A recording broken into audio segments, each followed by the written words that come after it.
Assalamualaikum warahmatullahi wabarakatuh.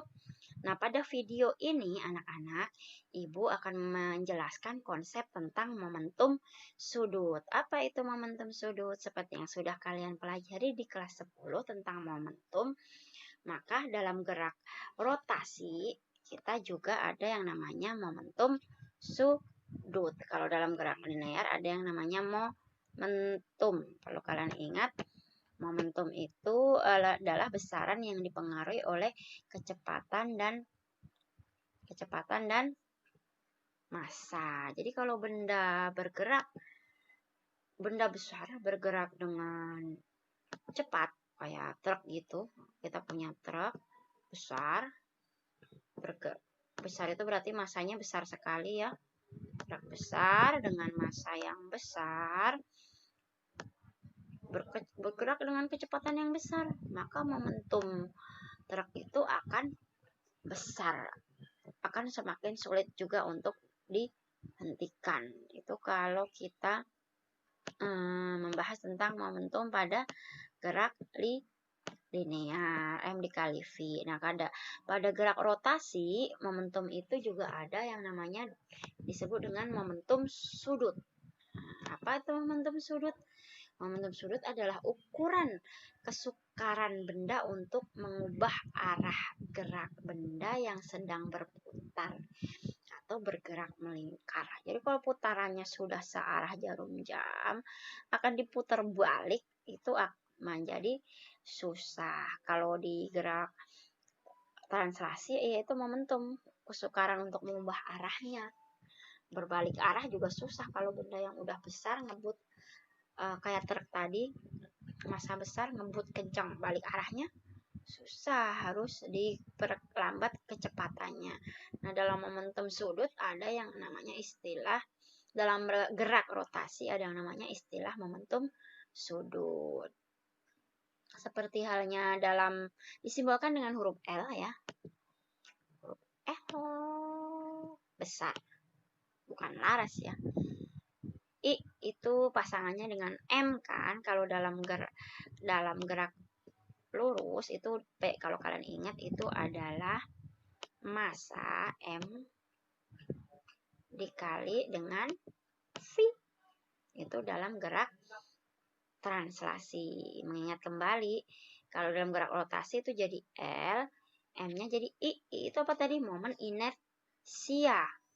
Kemudian omega, ini bukan W, omega itu kecepatan sudut atau kecepatan putar.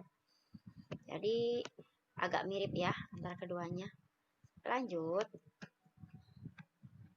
I sendiri itu M dikali R kuadrat, sedangkan omega itu adalah V dibagi R. Kalau kita masukkan, I-nya diganti MR kuadrat, I berubah jadi MR kuadrat. Ini MR kuadrat itu dari I yang ada di sini.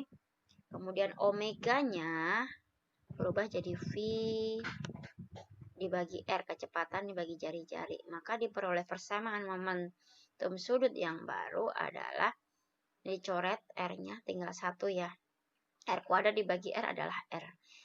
Maka momentum sudut juga dirumuskan dalam bentuk M dikali V dikali R dengan V. Itu adalah kecepatan gerak linear L. Momentum sudut satuannya kilogram meter kuadrat per sekon. I adalah momen inersia, omega adalah kecepatan sudut benda, kecepatan putarnya, satuannya radian per sekon. Kemudian M adalah massa benda, V adalah kecepatan linear, dan R adalah jarak benda ke sumbu putar atau sumbu rotasi.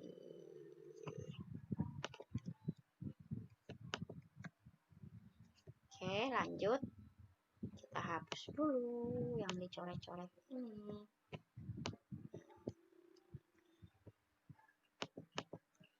Hukum kekekalan momentum sudut.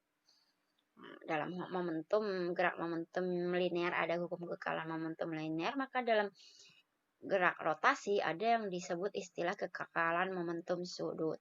Jadi ketika sigma tau atau sigma momen gaya benda itu dianggap 0, maka L dianggap konstan atau momentum sudut sebuah benda itu besarnya selalu sama.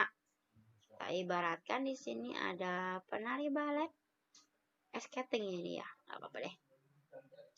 Yang pertama merentangkan tangan, yang kedua meletakkan tangan di depan dada.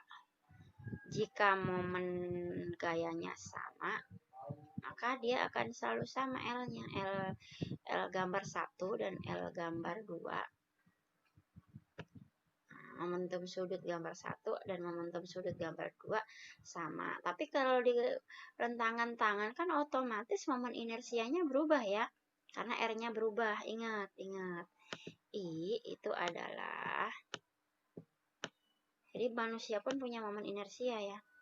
M, kalian kalau jadi penari balet atau skating, R kuadrat.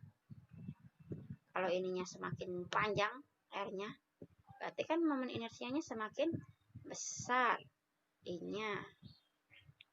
Maka kalau di tangannya dilipat seperti I-nya menjadi kecil. Maka I2 itu lebih kecil dari I1. Tapi kan harus konstan ini L-nya kan ya. Maka kecepatannya lah yang akan semakin besar ketika meletakkan tangan di depan dada atau melipatnya, dengan catatan sigma taunya harus 0. Nah, lanjut. Tadi L itu kan I dikali omega. L1 berarti I1 dikali omega 1. L2 adalah I2 dikali omega 2.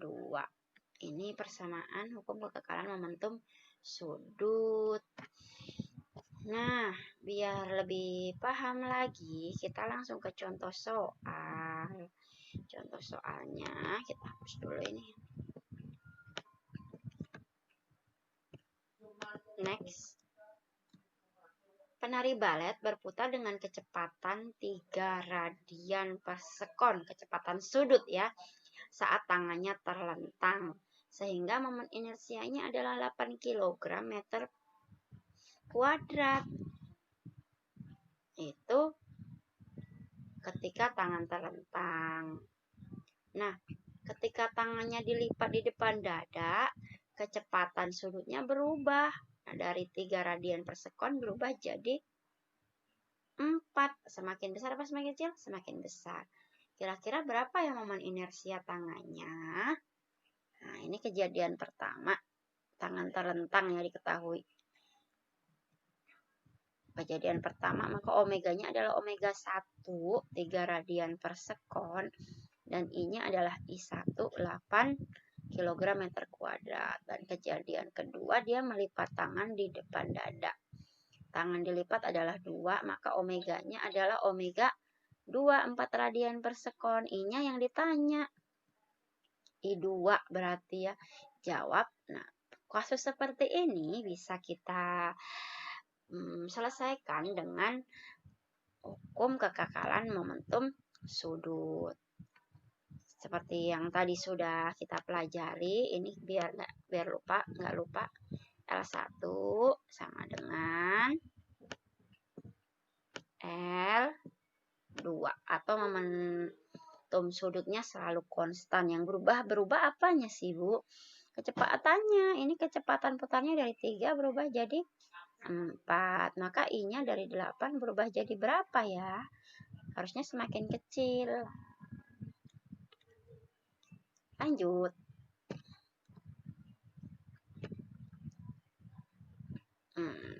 Maaf. Nah, I1 itu 8, masukin. Omega 1, 3. I2, 4. Omega 2 yang ditanya 8 dikali 3 berapa? 24. Sama dengan 4 dikali omega 2. 4 dikali berapa sih supaya jadi 24? Sebenarnya kan seperti itu ya, sederhana ya. Berarti omega 2 adalah 24 dibagi 4. Berapa? 6. Atau sebenarnya ini kan konstan, 8 kali 3 itu 24. Berarti ini juga harus 24. 4 dikali berapa nih supaya